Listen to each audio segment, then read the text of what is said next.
Hey there, by 11. How you doing?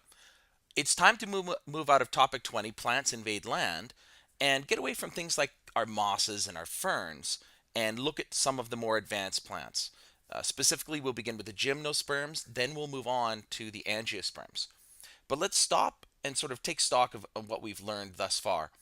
The early land plants, when we look at the bryophytes, didn't really have any vascular tubing, no xylem and phloem to speak of. They were fairly restricted in where they could live. They had to live in sort of low light areas.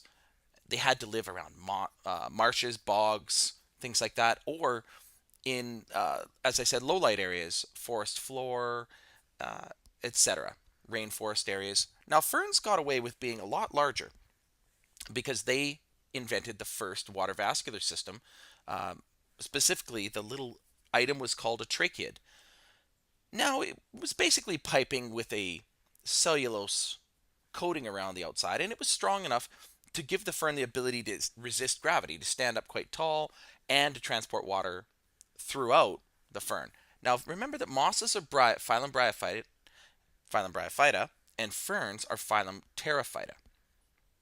We're going to move into the necessary evolution from the ferns into what we call the gymnosperms. Now, before I start, I just want to show you an interesting little fossil that we found. And this is known as Medullosa. Now, what we found, curiously enough, with Medullosa, it was a tree fern, and that was to be expected. The ferns were getting quite large and developing fairly strong structures to help them resist gravity. You can find Medullosa, for example, if we look at Wikipedia has a good picture of it here. We look at its structures here, but what we began to see was on the underside of the fronds, we began to see that it wasn't carrying spores. In fact, Medullosa was carrying seeds. So see if we can get just a nice little up close shot of that.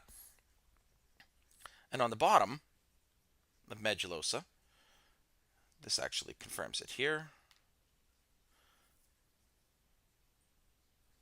Just one second. View the original image. What we began to see in Medullosa was something that wasn't resembling sori. We began to see something that was resembling seeds. So, to make a long story short, Medullosa itself was sort of like the missing link between ferns and what was to come. I'm just going to minimize this. And we moved into what we call the early land plants. We've already seen the non-vascular plants, specifically bryophytes, and we saw the seedless vascular plants, which were things like the pterophytes, like the ferns. I love this order because it really lays out what happens. Our non-flowering plants, if living here in Prince George, we have a tremendous number and variety of non-flowering plants, and you would often hear them referred to as evergreens. Our cedars and our pine trees, and in other areas you'll hear about ferns. But there's some interesting players here that you haven't seen. So I wanted to get into that right away, run through the note material, and I have some wonderful pictures and shots of critters you've never seen before that fit into the non-flowering variety. So we'll be studying the gymnosperms first. Now the gymnosperms are a fairly interesting category, and I'll tell you why. Because gymno is a word that means naked. And my students always are interested when that term comes up, for obvious reasons, I suppose. And I had a student ask me one time, Mr. Bleecker, what do you mean? Why does gymno mean naked? We have this thing called a gymnasium. I said, well, if you go back far enough, when you look at the first, let's go back to the first Olympics, let's talk about exercise. How did the Greeks exercise? When you went to exercise, you would strip down all your clothing and you would just exercise, run, wrestle, etc. Always raise gasps, and everybody's always so shocked, but that wasn't really that unusual for the time. Gymno is a word that means naked. So in what we're going to apply it to in this case is we'll apply it to two root words, gymno meaning naked and sperma meaning seed. So these non-flowering plants produce no fruit. They have a seed, but they don't enclose it in fruit. And because they don't enclose it in fruit, they don't have flowers. And if you think about it, when's the last time you saw a pine tree flower? You never did, because they don't. And in fact, these angiosperms that we're going to study rely on wind and water to disperse their seeds. And I know that squirrels will rip apart the female cones, but largely they don't rely on animals. They rely on wind and rain. And in Prince George in the spring, if you watch the pollen stream out of the small cones there, the male cones, it covers everything in this pine pollen, this yellow pollen that gets pretty well all over the place. Okay, so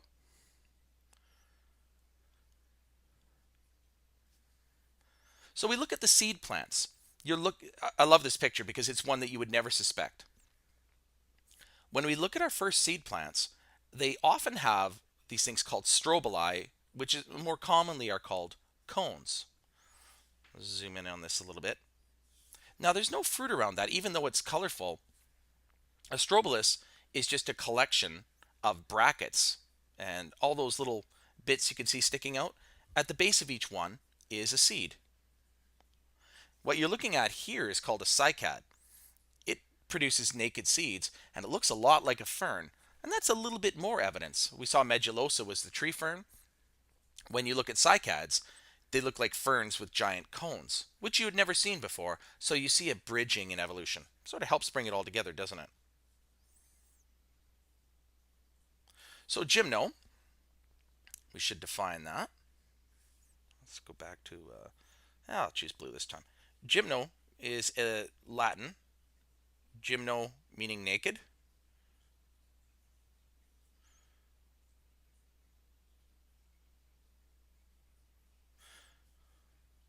There we go. And sperma meaning seed. And that takes a little bit of getting used to. Students at first see that and they think about the male reproductive cell. In this case, the spermopsidids, they're talking about the seed plants. When we look at angiosperms,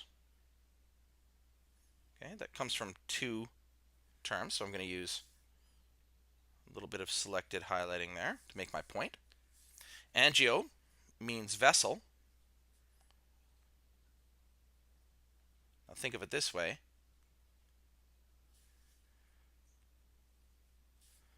We've got a vessel for the seed, or a seed's vessel.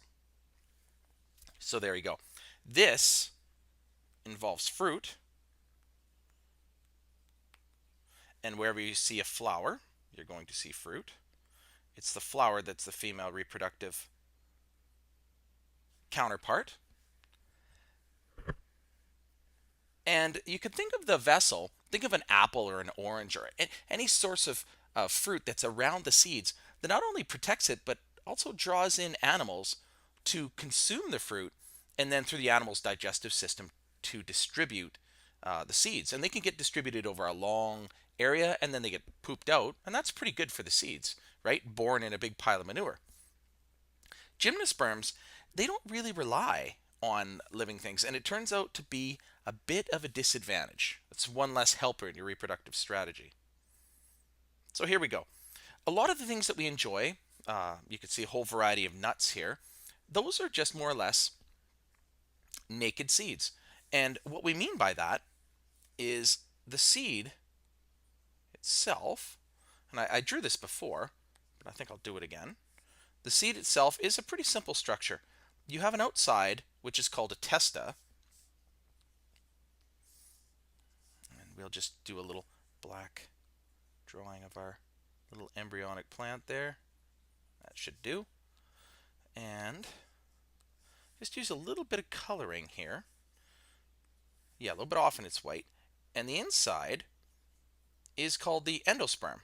It's a little bit of food for our embryonic plant to survive off of until it's grown to maturity. So let's label all this.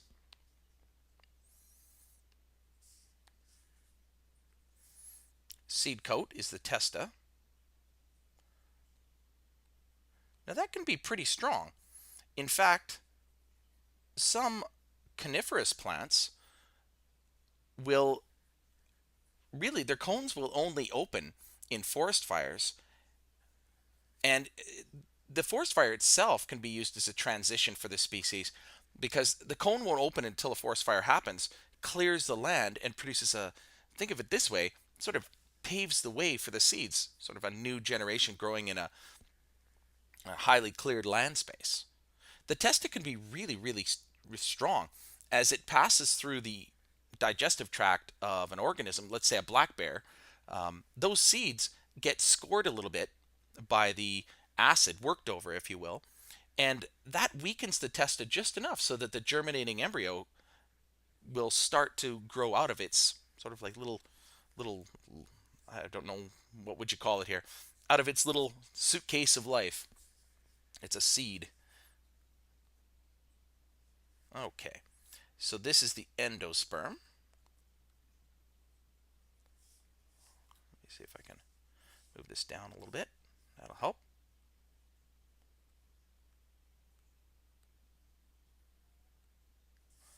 Seed coat testa, and there's our embryo, our little critter. Now that we'll talk more about characteristics of the plant, specific the embryo later, but for now we'll just say it's in there. The testa itself needs to be weakened. I've talked about your digestive system. Obviously, if you chew up the entire seed, you'll destroy the embryo.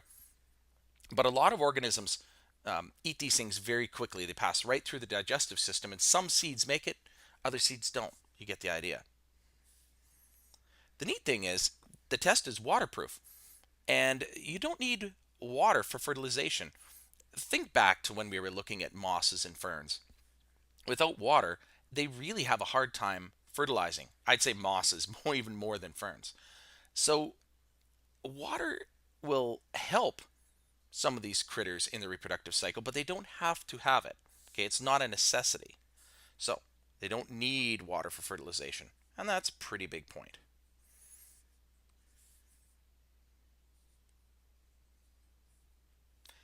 Also, the fact that they can, when they produce a seed coat and they enclose the seed, these plants can live almost anywhere because if water is no longer a restriction, then your geographical distribution can be much more vast. Okay. So we're looking at some sunflower seeds, obviously, and you could see just the value of that. It's an amazing trick, gave them, as I say, a vast distribution. We don't have to have flowers yet. In fact, flowers are sort of a trick that a mutation, a change, if you will, in the evolution of plants, which use sort of a floral scent to draw in, floral scent, imagine that, a perfumed scent to draw in animals, insects, things along that line to move from plant to plant. And you'll see with the angiosperms, the flowering plants, they'll use that trick to entice animals to come along and get themselves covered in pollen like bees and then go from plant to plant, essentially fertilizing different plants. Now, the gymnosperms don't do that. They go through their reproductive life cycle. Sure, they produce pollen, but think of pollen as floating through the air and going from plant to plant. That's a little bit more their strategy. So they rely on something that we call abiotic vectors. Without life, see if I can, there we go. A meaning without, and bio meaning life.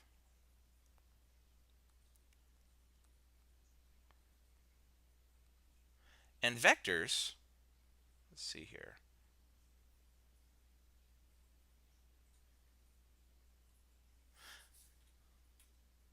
Are just transfer agents. So wind,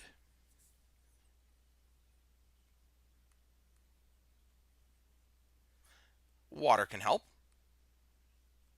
but it's not a necessity. Splashing, you get the idea, raindrops. And fire. Now, fire's not the first one that would come to mind, except in the case of certain cones that I mentioned that will only open in a fire to release their payload. These vectors themselves are just distribution means. I tend to think wind as my first sort of priority because when you think about pollen transferring plant to plant, that's primarily going to involve the wind. Okay, so cones and flowers. Pretty interesting when you look at a cone. A cone is also known by another name, and it's important to distinguish that. Its formal name is a strobilus.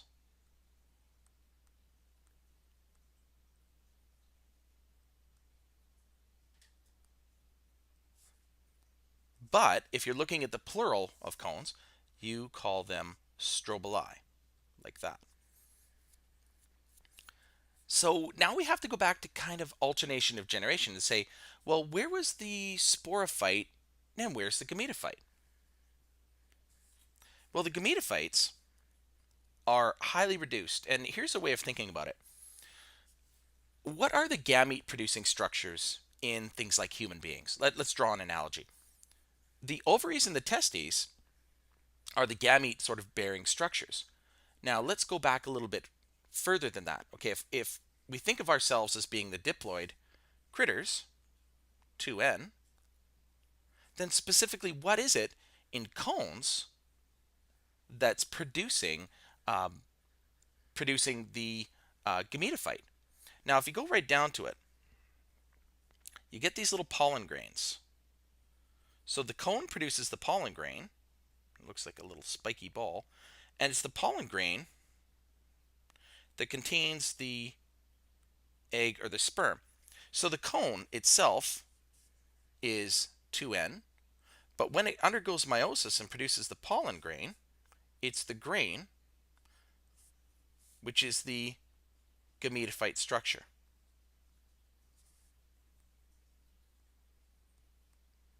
So there we go. Some people, just through, I guess, close association, will say the cone itself is the gametophyte. It's not the cone that's the gametophyte. It's the reproductive tissue in the cone, right? Well, if we draw it like this, these little cells here undergo change. And when they produce these pollen grains, then what we have, in this case, if we're talking about a male cone,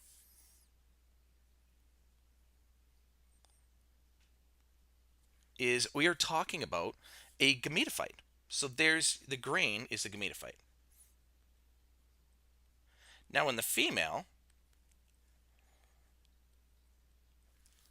it's a little bit different. At the base of each one of the brackets in the cone, right in the base here, I guess I should change my pen, the same thing happens. There's a production of an egg.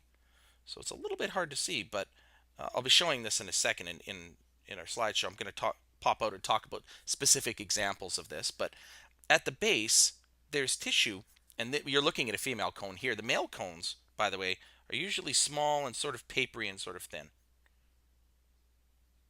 And they've got very light brackets. But the female cones are much larger, and at the base of the brackets, meiosis occurs, and it produces the female, the egg, and there can be many eggs. So you'll say there's an ovule for each egg, but there could be many eggs because there's many brackets. So the pollen grain, and this has got a good shot of it, is, as we've said, the male gametophyte. So let's highlight that. And the pollen grains themselves can grow, it's more of the case in the flowering plants, but they can grow towards the egg. We'll keep it that simple for now. And because they have the ability, and they even have a little bit of onboard food to do this, they can burrow their way to the egg and fertilize them, which is pretty neat. When we talk about the angiosperms, we look at that in a lot of detail. But in the case of the gymnosperms, they get carried by the wind, they land close to the egg, and they sort of germinate out and burrow their way towards the egg. These pollen grains, by the way, can get coated in all sorts of nasty things. There was an interesting discussion that came up in one of my botany classes about whether or not people were allergic to these sort of spiky bald pollen grains, getting the red nose and then having to take the antihistamines to block their allergic reaction to these things. When you're allergic to something, your body, these little white blood cells called mast cells, will kind of migrate into an area and explode and release histamines. And what they're doing when they explode or release histamines is they make the tissues really leaky. You get the runny nose, you get the blood vessels dilate because your mast cells are trying to bring in other white blood cells to destroy these horrible invaders. So they're sending out sort of like a chemical SOS. You take antihistamines to block that.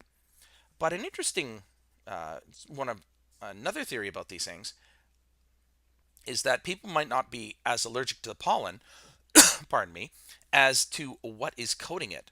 Hydrocarbons and things like that, pollution in the atmosphere, sulfur, so that there might actually be a greater reaction going on than we were aware of. If you take something like Benadryl, it's an antihistamine and it will calm down the reaction, but it is worthwhile saying, what exactly did I react to in the first place? They made a good point here of saying that the transfer of pollen is called pollination. In fact, I highly recommend that you see the Bee movie. That's all about angiosperms, but it's really neat because when you watch the movie, they talk a lot about the insect flowering plant combination and just how important that is on our planet. It's also quite entertaining. So what are seeds? Seeds themselves are structures that just protect the embryo, and I went on and on about this. Protective covering, and there's that internal food supply. Now, I do expect that you know that that food supply is called endosperm.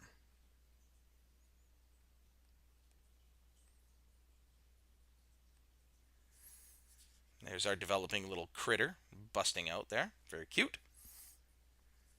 Seed coat, testa. So we can whip through this pretty quick.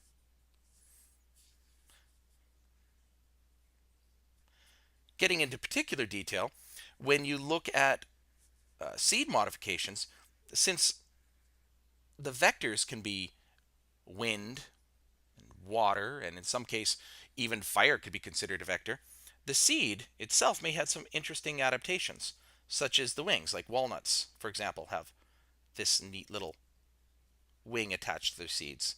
In my grandmother's house, the wing used to be a lot of fun. We'd pick these things up and throw them, and it's meant to distribute the developing critter, the embryo, far away from the parent. You don't want to fall in the, I guess, in the shadow of the parent. It's just one, you start competing with the parent, and two, the parent's blocking the light, so it's probably not a good idea to grow up there. So it helps with distribution. Now we'll get to it. I always find it kind of interesting that in some slideshows like the one I'm using, they talk about examples a little bit later. Well, it's all right. We just had to get to them. These are major divisions. Now, normally we'd say phylums, okay, but remember in botany that the new phylum, the new word for phylum, is division. And we'll roll with that. I'm fine with that. Doesn't matter to me. There are four you need to be aware of. Gnetophyta, Cycads, Cycadophyta, Ginkgophyta, and the Conifers. Now, conifers are kind of interesting. Around here, there's just such a plentiful amount, and conifers around the world are doing exceptionally well. Be aware, though, that the gymnosperms, because they don't bear fruit, gave up on a key evolutionary advantage. They didn't invite additional helpers to distribute their seeds. So, what does that look like long term? Well, there's a couple of things at play. As temperatures are increasing, that's a beneficial thing for the sort of non-evergreen variety, our flowering plants. They're finding their way even into northern climes. We've got plum trees, I've got apple trees in my front yard. So the angiosperms are doing really well. The gymnosperms are facing a lot of competition for space and for light because they've got some evolutionary cousins that have a little bit more going on. Okay, I'm going to pop out just for a moment of reflection. There we go.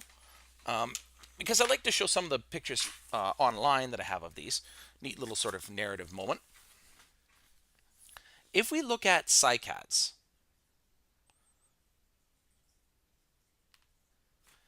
they can be quite amazing. They have these strobili on top up here. These cycads, you don't find these unless you go to these areas. They're very dry loving plants, okay? Very xerophytic, if we'd say it that way. So here's the United States, and you're just bordering on Mexico here. If you go down to South America, you can see the distribution range here. If you go sort of right through the middle of Europe, really dry, Greece, etc., very well distributed there, quite a bit. So when we look at things like, we're looking at what are sort of called the netophytes, this is a very dry adapted cone-bearing plant. And it does quite well. It needs very little water to distribute itself. They have these long leaves with the, if you look at it, they remind me of corn leaves. Parallel veination. And amazing where they can survive. So we'll say goodbye to our netophytes. Quite an amazing distribution. We'll look at our cycads. Now our cycads, I love these because they, when I look at palm trees and then I look at cycads, cycads can become quite large. And think about palm trees. When you go down to Las Vegas, if you go to Hawaii, these are very tropical plants. New Zealand has them as well. And there's your strobilus there. The strobilus is passing on. And each of the fronds, the leaflets, leaves behind kind of a scar, and you can climb up the tree. If you think about palm trees and you think about these, you see a definite relation here. Here's the distribution of cycads worldwide. So you'll see down here, they're tropical, subtropical. So they need to be in very, very moist regions. They do really well in dry conditions, but they're still sort of a subtropical sort of rainforest plant. Looking at our next group, which is our conifers, conifers have tremendous worldwide distribution. I remember it was about a year ago, there was a large forest fire in Russia, and as their coniferous plants were burning, it was amazing the amount of smoke that produced. The Russian taiga is full of all these slow-growing evergreen coniferous plants. And if we look at our conifers, I'll pop into things that we're quite familiar with. For example, like our Douglas fir. And a few of these should be quite familiar. The cones that you'll see, right, with cedars, pine trees, etc. And when we look at conifers, we think of things that have needles. And these plants are extremely successful. The needle is like a leaf rolled over on itself with pitch up the middle and a waxy coating on the outside. And it's very good at resisting dryness. And the advantage is they can photosynthesize all year long. Sure, they shed their needles, but they are more or less evergreen. And the wood from the conifers is exceptional. It's a little soft, but obviously a great building material. That toilet paper you're using, well, you can thank conifers for that. Fiber in general from conifers is highly prized as a building material. Just wanted to show you how you identify a cedar, that little cluster of needles there. It's always kind of neat, right? When we look at our cedar trees, this reminds me of being sort of from where my family's from, Northeast Washington. And if we look at the giant sequoia trees, those are just massive, just huge. To think that something that large, hundreds of feet tall, could come from a small seed. Absolutely. Now you should look at the cone. While we're at it, we should look at the anatomy of the cone. And I had a neat little, where was it? Ah, here it is. I wanted to show you, in this case, a female cone and a male cone. The male cones, themselves are small and sort of papery. So those would be, let's see if I can zoom in on that. Hello. That's not what I wanted. So I'll just zoom in from here. Um, let's view the original image. There we go. Okay, good example of male and female cones. So the male cones are like this. The female cones, these are underripe like this. Okay, so an easy way to tell is the female cones are generally much bigger. Now, where was I? I was looking at, there's a giant sequoia. We were looking at cones. It jumped out into, there we go. Jump back one. Here we are. If you look at a cross section, this is really neat, of a cone, a female one, you'll see that, go back just for a sec, there we go. You'll see the developing egg down here at the base of the bracket. And this itself is the bracket that, as the cone opens up, the seed can fly and be free. Now, when you watch squirrels and things like that, they will literally tear these off. And I think at my parents' lake, it's interesting, around the outhouse, there's just litter of these brackets as our friends, the squirrels, go after the seeds down here at the base. Now, remember, when that's fertilized, right, it'll develop endosperm, and it's quite nutritive. And, well, as our squirrels are ripping into these things, they're kind of messy, and they're in a way inadvertently helping out. Now, you might say, hey, that's a biotic vector. Yeah, it is. I think it's the start of something of a relationship between two organisms, but it's not as specific as the flower. When we get into the angiosperms, you'll see that the flower itself is highly adapted to the critter that, well, I wouldn't say preys upon it, but interacts with it. And that's a very, very neat lecture. So, all of our conifers. This was neat to show you. Now, conifers themselves, when you look at the woody tissue, and I don't want to get into forestry too much here because that's a whole separate topic if you look at woody tissues, but the middle of the plant when it begins to grow is called the pith. And a lot of this is xylem tissue. Think back, right? Tracheids, you get the idea? And every year, a growth line is laid down. Now, you might not realize this, but the light is most intensive, and there's lots of availability of water in the spring as the snow melts. And we get this thing called early wood, and then you get a darker line called late wood. Okay, spring wood, and often late wood is, well, not often, but pretty well all the time, late wood is summer wood. So when I was taught this, I was taught about spring wood and summer wood. Now, interestingly enough, if there's damage to the plant, if there were a forest fire, in these layers you could see tree damage, black markings, etc. And these are bioindicators of the past.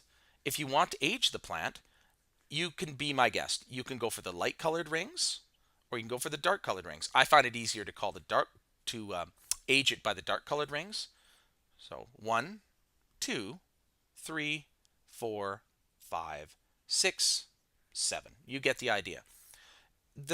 The spring wood isn't always the same thickness, and there's a good reason for that. Some years are better than others. Better light, better moisture, better soil conditions. So there's great growth years, and there's some lousy growth years here too. So I thought that was important to show you. Let's pop back out to our notes. Past my little demonstration there. It is important,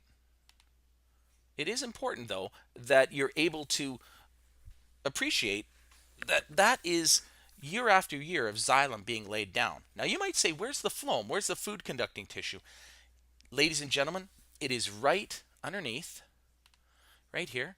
It is just underneath the bark, right down here, in a special layer called cambium. But that's something we'll reserve for a discussion when we get to angiosperms. Okay, so turn back on reflection. There we go. And we'll finish up here, at least with our gymnosperms. Okay, so we saw our netophytes, which are those creepy desert plants, our cycads, the cool cones, they remind me of ferns. And, oh, I forgot one, didn't I? I didn't talk about ginkgos. Well, we can't leave those out. Ginkgos are some of my favorite plants. So I remember what I did here. I had so many tabs open that I put the ginkgos down here. Now, it's sometimes known as the maidenhair tree. Now, if you go to Tokyo, you'll see them planted throughout the city, and they've got these really neat leaves that look like this, kind of like a fan. They're very pollution resistant, and they're very, very old. I tried to bring home one of the leaves, but it just dried out. It didn't make it. And they can grow to be quite tall. What's neat about ginkgos is that ginkgos also have seeds. Now, they're more like nuts. You have to be very careful. You never eat anything without checking it out. It has to be processed. It the the ginkgo seed smells a little bit either like rotting cheese or excrement. It depends on who you talk to. You'll see them growing in these pods like this, and they have to be extracted. You don't want to eat these because they are considered to be poisonous. Some people will react very heavily to them, but they themselves, in a lot of the preparation, they kind of roast them. But it's interesting, isn't it? Because when you look at the seed, you see what almost looks like fruit around the outside. And at that point, you sort of pause as a biologist and say, wait a minute, there's a seed and it looks like it's inside of a vessel. Well, here's the thing. It's not an angiosperm. It's not a kind of plant that produces flowers. It is putting its seed inside of a fleshy vessel, but it's not quite there yet. So the ginkgos are fabulously interesting trees. As I said, pollution resistant. I find them amazing to look at. I think I wandered around Japan for the better part of 2 weeks, admiring every ginkgo tree that I could. At the temples, you find them planted quite prolifically. Now, here's the thing you got to remember about ginkgo trees. It's hard to tell the males from the females. And the females, since they produce the fleshy seeds like this, will absolutely stink. So once they reach an age of maturity where they begin to produce them, let's put it this way. The boulevards can smell pretty rotten for a while. Okay? All right, so I'm going to pop out now that we've seen the ginkgo tree, our last remaining example. Oops, go back. There we go. And we could say we've looked at the 4 divisions, the nettos, the cycads, the ginkgos, and the conifers. And then we could just whip through it pretty quickly. Here's your cycads. I'll make a point saying they're pretty young, right? If we look at our mosses, they were around 500 to 50 million years old, twice as old as our cycads. But, the plants were undergoing their own natural evolution. Pretty neat with their giant strobili. And they're neat. You can plant them. They make a very decorative indoor plant. There's our ginkgos, which I just went on about. And down here, that is cool. There is a fossilized ginkgo leaf. Now, you may have heard of ginkgo. It's kind of made the news about being sort of Ginkgo biloba is the last surviving species. And they talk about perhaps it has some memory enhancing abilities, and you'll find ginkgo being added to these tablets. There's really no data behind that. The only thing that they're really sure of is that it increases blood flow, but that can be dangerous too because that could potentially increase bleeding. So you want to be careful with the supplements that you take. Highly resistant to air pollution. That's why they planted them successfully all over Japan. Japan gets a fair amount of air pollution, but don't we all? There's our conifers, right? There's our female cones and our papery male cones.